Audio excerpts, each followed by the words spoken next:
Estoy en Jerusalén en busca de los 7 milagros de la cruz. Hoy visitaremos el Gólgota, el lugar donde Jesús fue crucificado, que es el lugar donde sangró por sexta vez.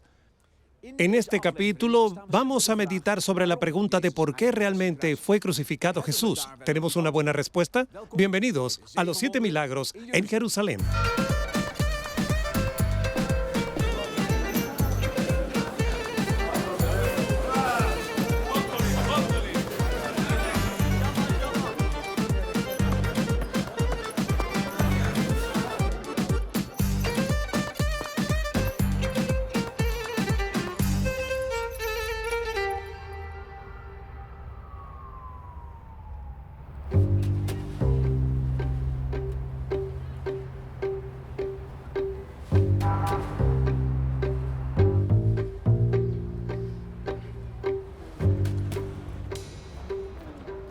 En medio de la ciudad vieja de Jerusalén, cerca de la capilla de la flagelación, encontramos el arco del Ecce Homo. Ecce Homo significa «He aquí el hombre». Poncio Pilato dijo estas palabras cuando mostró a Jesús al pueblo judío después de la flagelación. Aunque Pilato proclamó 3 veces que no hallaba delito alguno a Jesús, al final pronunció la sentencia de muerte. Se lavó las manos declarándose inocente de su sangre y dio la orden de crucificarlo. Según la tradición cristiana, Jesús tuvo que caminar después de la condena desde aquí hasta el Gólgota, en donde fue crucificado. Este camino se conoce como Vía Dolorosa. Vía Dolorosa en latín o camino de sufrimiento. Desde hace más de 1000 años, los peregrinos caminan sobre los pasos de Jesús por la Vía Dolorosa hasta el Gólgota. En realidad, nadie sabe con seguridad si esta fue la ruta, porque el actual Jerusalén se levantó unos 10 metros por encima de las ruinas de la Jerusalén destruida. La Vía Dolorosa discurre por callejuelas estrechas de la vieja Jerusalén. En el itinerario se encuentran marcadas 14 estaciones del Vía Crucis, que indican los momentos de la pasión de Jesús. En cada estación hay una iglesia, un convento o capilla donde los creyentes pueden recogerse en oración. Finalmente, Pilato dio la orden de crucificar a Jesús. Le hicieron cargar su propia cruz, lo que significa cargar con el palo horizontal que pesaba posiblemente de 30 a 50 kilos. Como carpintero, Jesús estaba acostumbrado a cargar con pesados maderos sobre el hombro, pero esta vez no lo pudo hacer. El camino era angosto y empinado, pedregoso y además abarrotado de gente que empujaba. Por este camino, la Vía Dolorosa, tuvo que llevar Jesús el madero pesado sobre sus hombros heridos. Jesús llegó al Gólgota hacia las 9 de la mañana para ser crucificado por soldados romanos. Gólgota es un vocablo arameo que significa calavera. El general británico Gordon visitó en 1833 Jerusalén. Además de su profesión militar, le interesaba la investigación bíblica y arqueológica. Más o menos casualmente se fijó en una formación rocosa en forma de calavera que le llamó la atención.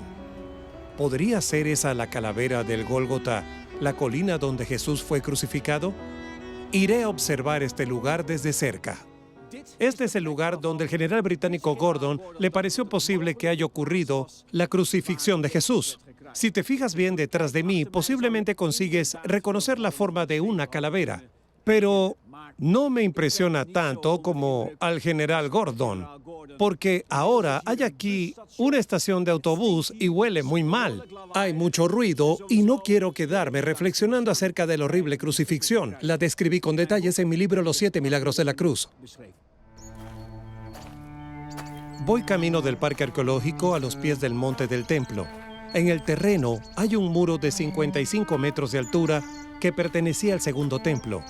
Aquí encontramos restos impresionantes del templo de la época de Jesús. Creo que es un buen lugar para reflexionar acerca de la pregunta de por qué Jesús acabó siendo crucificado. Nos encontramos en la calle Herodes, en el Parque Arqueológico de Jerusalén. a solo unos metros del monte del templo que está aquí encima de nosotros. Estamos aquí porque nos hemos acercado al lugar por donde realmente caminó Jesús. La calle discurre exactamente por el muro occidental donde se encontraba el templo.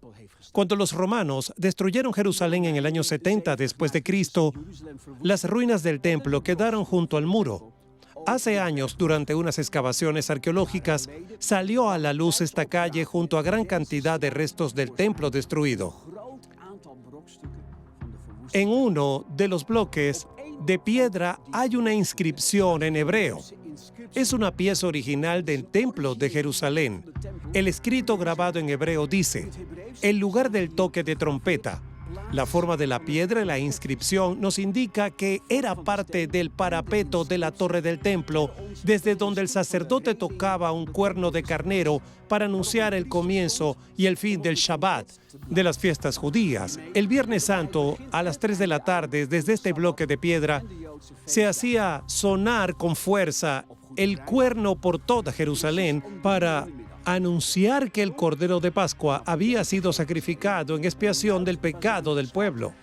Fue exactamente el mismo momento que Jesús clamó en la cruz que todo estaba consumado.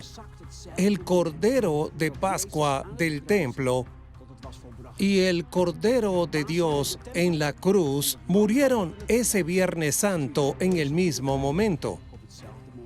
El sacerdote que tocó el cuerno pudo ver desde donde estaba, casi con toda seguridad, a Jesús colgado de la cruz. No hay mejor lugar para reflexionar acerca del significado del sexto milagro de la cruz.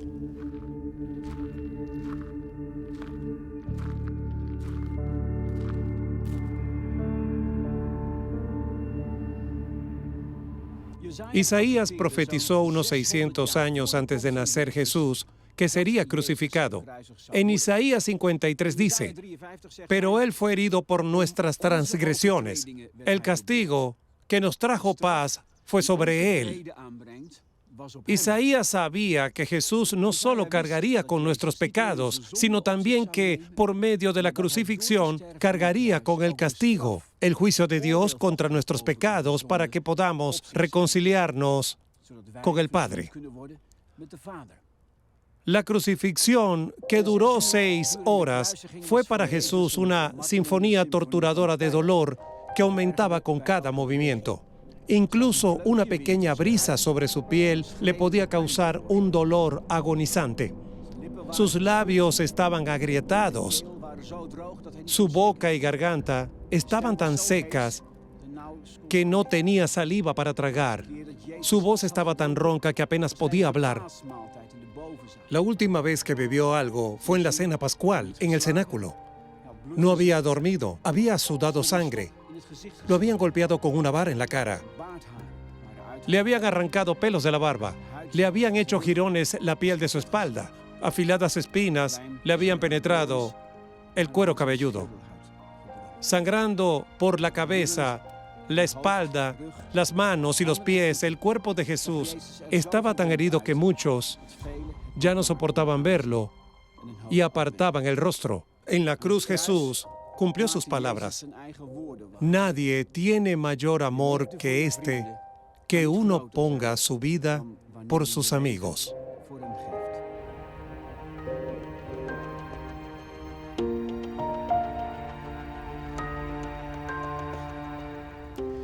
Jesús murió en una cruz que originalmente había sido preparada para Barrabás, un rebelde y asesino que estaba esperando en su celda para ser crucificado. El nombre Barrabás significa hijo del Padre. Era símbolo de todos los hijos e hijas perdidos de Adán. En la cruz Jesús tomó el lugar de Barrabás y también tu lugar y mi lugar. Dios nos ha demostrado a nosotros y a Barrabás su gran amor al permitir que Jesús muriese en nuestro lugar. Al morir en la cruz, Jesús no solo cargó con nuestros pecados, sino también con el juicio de Dios contra todos nuestros pecados.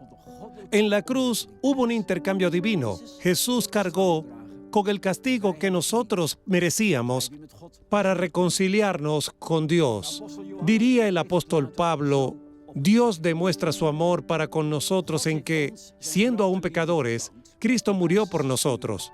Luego, siendo ya justificados por su sangre, cuanto más por medio de él seremos salvos de la ira. Porque si cuando éramos enemigos fuimos reconciliados con Dios por la muerte de su Hijo, cuanto más, ya reconciliados, seremos salvos por su vida. Y no solo esto, sino que nos gloriamos en Dios por medio de nuestro Señor Jesucristo, mediante quien hemos recibido ahora la reconciliación. Este es el Evangelio donde Pablo revela otra verdad. Jesús no vino para condenarte, sino para salvarte. Jesús te hizo salvo. Dios no te va a castigar o condenar, porque Jesús se hizo uno con tus pecados y así Él cargó con el juicio de Dios contra tus pecados. Y por esa razón es que Pablo proclama en Romanos 8:1, ahora pues, ninguna condenación hay para los que están en Cristo Jesús. Todo aquel que confiesa sus pecados y cree que ha sido crucificado y unido a Jesús por medio de su resurrección es absuelto y reconciliado con Dios Padre. Jesús mismo promete en Juan 5:24, de cierto les digo que el que oye mi palabra y cree al que me envió, tiene vida eterna. El tal no viene a condenación, sino que ha pasado de muerte a vida. Así lo dijo Jesús.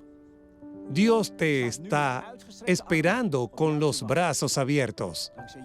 Gracias a Jesús, puedes mirar a Dios a los ojos. Sus ojos llenos de amor que lo saben todo y a pesar de ello perdonan. Todo el semblante de Dios expresa misericordia y eres agradable a Él. Oremos juntos.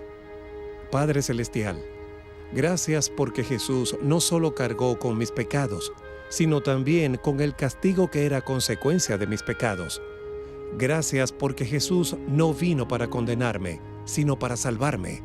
Por el milagro de la cruz, puedo acudir a ti con libertad ahora y me he convertido en tu Hijo amado.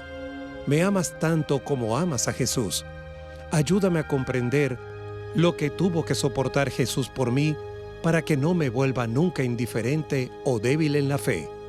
Amén.